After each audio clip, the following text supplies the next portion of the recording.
Welcome to our channel. Today we how to disable Trello card creation from Zapier tasks, beginner guide step by step clearly.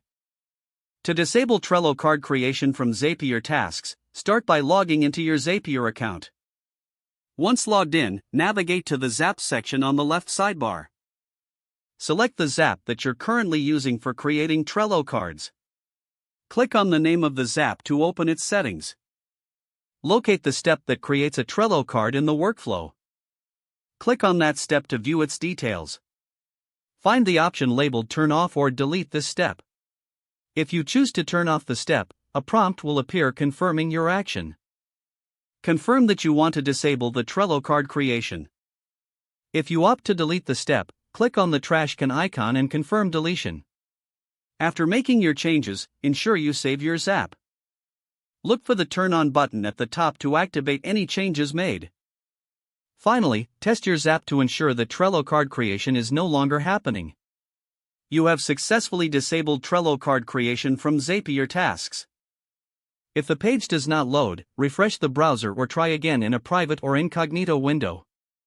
Make sure you are using the correct email address, then retype it carefully to avoid small typos. If your password is not accepted, use the reset option and create a new strong password you can remember. Check your spam folder for verification or security emails, then complete any requested confirmation steps. Enable two-factor authentication if available to improve account security and reduce unauthorized access risk.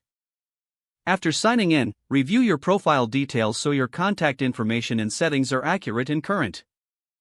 If you see an error message, note it down and try again after restarting your device and internet connection.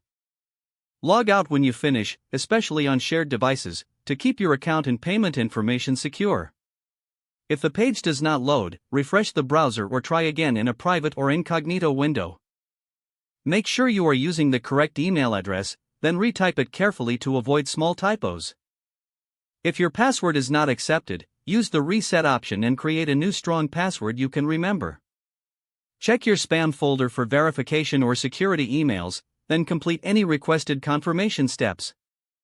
Enable two-factor authentication if available to improve account security and reduce unauthorized access risk.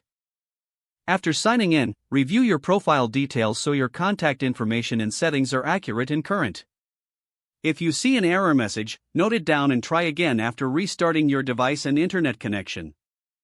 Don't forget to like this video and subscribe to our channel for more step-by-step tech guides.